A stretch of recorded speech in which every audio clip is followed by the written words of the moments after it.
ಬೆಳಗ್ಗೆ freedom park ಅದೊಂದು ಐತಿಹಾಸಿಕವಾದಂಥ ಜಾಗ. ಐತಿಹಾಸಿಕ ಜಾಗದಲ್ಲೇ ನಾವು ಈ ಪ್ರತಿಭಟನೆ ಮಾಡಬೇಕು, ಕೋರ್ಟ್ ಆದೇಶ ಪಾಲನೆ ಮಾಡಬೇಕು, ಕೋರ್ಟ್ಗೆ ಗೌರವ ಕೊಡಬೇಕು. ಆ ಜಾಗನ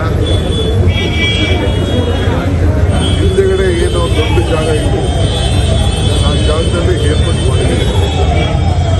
ನನಗೆ ರಾಜ್ಯದ ಎಲ್ಲ ಮೂಲೆಯಿಂದ ನಮ್ಮ ಡೆಪ್ಯೂಟಿ ಕ್ಯಾಂಡಿಡೇಟು, MLAಗಳು, ಮಂತ್ರಿಗಳು ಆ ಜಿಲ್ಲೆಗಳ ಜವಾಬ್ದಾರಿ ತೆಗೆದುಕೊಂಡು ನಾನು ಭಾಳ ದೂರದಿಂದ ನೀವು ಸಾವಿರಾರು ಜನ ಕರ್ಕೊಂಡು ಬಂದು ಹೇಳ್ತಿಲ್ಲ.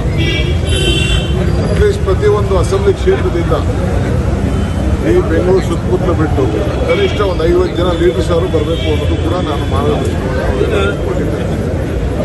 ನಾನು ಚೀಫ್ ಮಿನಿಸ್ಟರ್ ಅವರು ಮತ್ತು ನಮ್ಮ ಜನರಲ್ ಸೆಕ್ರೆಟರಿ ಜಾರ್ಜ್ ಎಲ್ಲರನ್ನು ಬಹುತೇಕ ಕರೆದು 2-3 ರೌಂಡ್ ನಾವು ಮಾತಾಡಿದ್ದೇವೆ.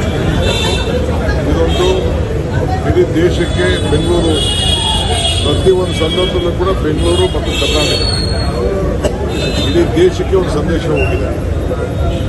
ಇಂಡಿಯಾ ಬ್ಲಾಕ್ ಕೂಡ ಇಲ್ಲೇ ಹುಟ್ಟು, ಇಲ್ಲೇ ವೆಸ್ಟರ್ನ್ ರೋಡ್ನಲ್ಲಿ ನಾವು ಅದನ್ನು ಪ್ರಾರಂಭ ಮಾಡಬೇಕು. ಇವತ್ತು ನಾವು 240 ಸೀಟು ಇಂಡಿಯಾ ಬ್ಲಾಕ್ ಗೆದ್ದಿದ್ದೇವೆ. ಏನೇನು ಹೆಚ್ಚು ಕಮ್ಮಿ ಆಗಿದೆ ಅಂತೇಳಿ ಮುಂದಕ್ಕೆ ರಕ್ಷಣೆ ಮಾಡೋದಕ್ಕೋಸ್ಕರ ನಮ್ಮ ಜನರಿಗೆ ಜಾಗೃತಿ ಮಾಡಿದ್ದೇವೆ.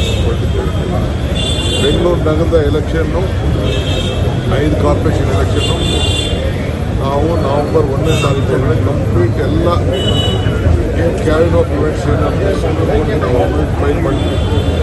ಆ ಪ್ರಕಾರ ನಾವು ಆದಾಯ ಮಾಡಿ ನಾವು ಎಲೆಕ್ಟ್ರಲ್ ಬೋರ್ಡ್ಸ್ ಕೂಡ ಯಾವ ರೀತಿ ಅಲೌಟ್ ಮಾಡಬೇಕು ಅಂತೇಳಿ ನಾನು election commission, state election commission ಅವರ ಅಭಿಪ್ರಾಯ ಕೂಡ ನಾನು. ಸೊ ಅದಕ್ಕೆ ನಮ್ಮೆಲ್ಲ ಮತದಾರರ ಹಕ್ಕನ್ನು ನೀವು ಯಾವ ರೀತಿ ಕಾಪಾಡ್ಕೋಬೇಕು ಅಂತೇಳಿ ಎಲ್ಲರೂ ಕೂಡ ನಾನು ಮಾರ್ಗದರ್ಶನ ಕೊಟ್ಟಿದ್ದೇನೆ. ಸದ್ಯದಲ್ಲೇ ಮತ್ತೊಂದು ಮೀಟಿಂಗನ್ನು ನಮ್ಮ ಬ್ಲಾಕ್ನ ಶಾಸಕರನ್ನ ಕರೆದು ಮಾತಾಡ್ತೀನಿ. ಸೊ ಇದು ಭಾಳ ಜವಾಬ್ದಾರಿಯಾದ ಕೆಲಸ. ನಾಳಿದ್ದು ಏನು ನಡೆಯುವಂಥ ಸಭೆಯಲ್ಲಿ ಈ ರಾಜ್ಯದಿಂದ ಎಲ್ಲ ಬರಬೇಕು ಅಂತೇಳಿ ಎಲ್ಲರಿಗೂ ಮತ್ತೆ ನಾನು ಮನವಿಯನ್ನು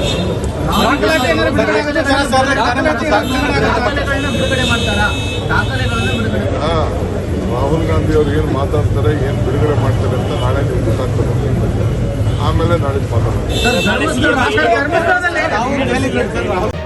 ಮತ್ತಷ್ಟು ಸುದ್ದಿಗಳಿಗಾಗಿ ನೋಡ್ತಾ ಇರಿ ಪಬ್ಲಿಕ್ ನ್ಯೂಸ್ 24x7. ಇದು ಸತ್ಯದ ಧ್ವನಿ.